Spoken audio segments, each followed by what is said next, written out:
হরিবল হরিবল, জয় হরিচাঁদ, জয় গুরুচাঁদ, জয় তারকচাঁদ, হরিবল। সমগ্র মত ভক্ত শ্রীচরণে শতকোটি প্রণাম। আমি নিখিল মল্লিক। তো আজকে একটা নতুন ঘটনার কথা বলবো, যা আমার কর্মজীবনে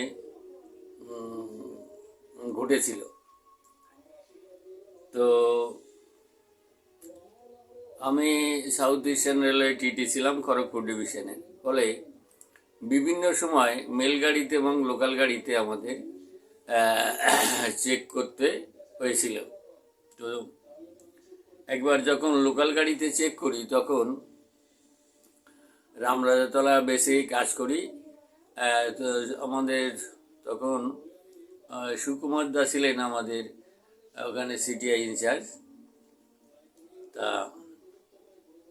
আমাদের গ্রুপে ছিল এনসি দত্ত, উনি in charge, SN Sukul, MR Maiti, M Maiti, তারপরে আমাদের আর কে রহমান, তারপর সমীর দাস, আমি, এরকম 6 জন করে একটা গ্রুপ হতো।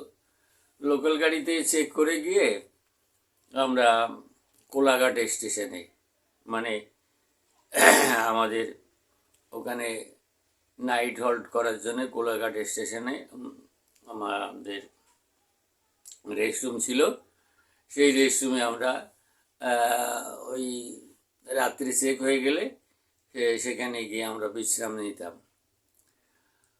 আর ভোরবেলায় আবার ওখান থেকে গাড়ি ধরে আবার চেক করতে করতে আমরা রামরাজাতলায় চলে আসতাম। এবং ডিউটি শেষ হলে 10টা, 10:30টায় ডিউটি শেষ হলে ক্যাশ, স্টেটমেন্ট সব জমা দিয়ে আমরা যে যার বাড়িতে চলে আসতাম। তো এমনিভাবে চলছিল। তা সেদিন এমআর মাইতি কোলাঘাট রেস্টরুমে গিয়ে প্রচণ্ড কষ্ট পাচ্ছিল।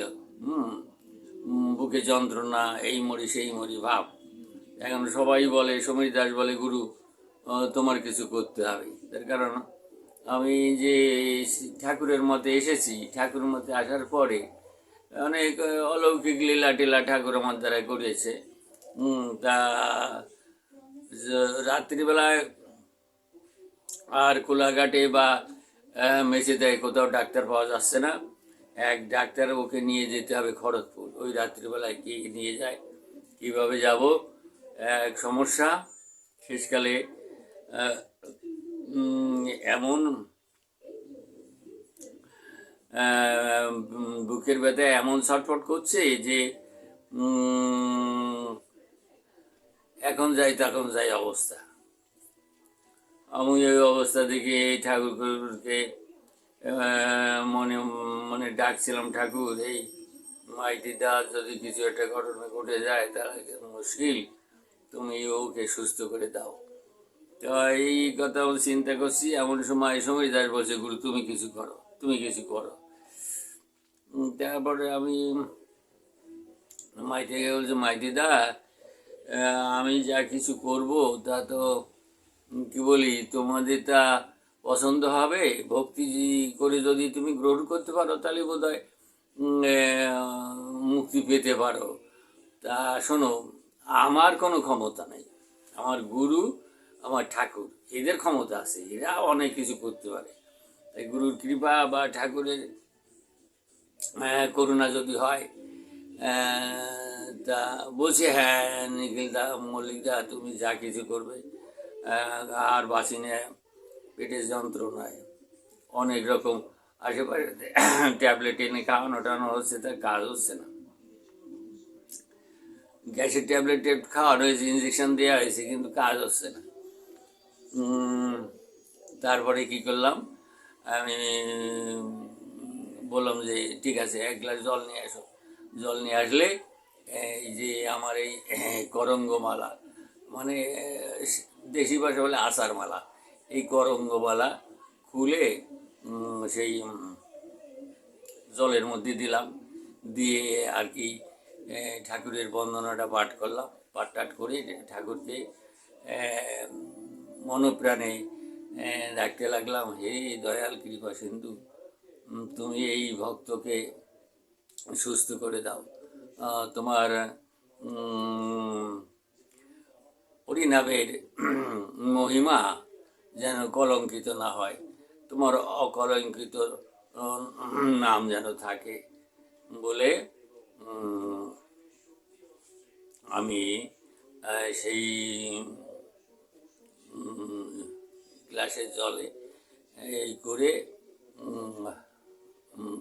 নাও খাও বলে দিলাম, আর একটু মাথায় টাথায় গায়ে টায়ে ছিটিয়ে দিলাম, আর সেই জল খাইয়ে দেয়া হলো। তো কি বলবো, মুহূর্তের মধ্যে এমার মাইতি একদম সুস্থ, যেন তার কিছুই হয়নি। সে আরোগ্য লাভ করলো। করার পরে সে আমাকে জড়িয়ে ধরলো, বলল, মল্লিকদা, আমারও একটা ওই মালা, এই মালা দিতে হবে। তা আমি বললাম, ভাই, মালা শুধু দিলে হবে না, এই মালার অনেক গুণ আছে আর অনেক ইয়ে আছে, সেগুলো পালন করতে হবে ভাই। মালার গুণাগুণ পালন করতে গেলে পারবে তো? বলে চা পান বিড়ি সিগারেট নসি তামাক মদ গাঁজা ভাঙ এই সমস্ত কিন্তু খাওয়া যাবে না। বলে সে কি? বলে হ্যাঁ, আমি তো তার খাইনি, আমি আজ পর্যন্ত চা কি জিনিস মুখে দেয়নি। চা পান বিড়ি সিগারেট নসি তামাক মদ গাঁজা ভাঙ এই আজ পর্যন্ত উঠে নাই, এই দেহের ভিতরে যায়নি।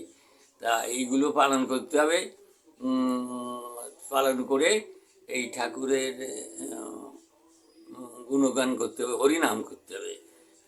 হরিনামটাই হচ্ছে বড় কথা। হরিবল হরিবল হরিবল হরিবল, অন্তপক্ষে দিনে 1,00,000 বার হরিনাম করতে পারলে কাজ হবে। পারবে যদি তাই করো। বলে না, যা পাবো না, এইসব কিছু না খেয়ে তো পারা যাবে না, তাহলে আর মালা নিয়ে কাজ নেই। তো যাই হোক, ভক্তের ভগবান ঠাকুর ভক্তের মনোবাসনা শুনেছিলেন, এবং সেই দিন ঠাকুরের কৃপায় মাইতিদা সম্পূর্ণ সুস্থ হয়ে গেলেন। হরিবল হরিবল, জয় হরিচা।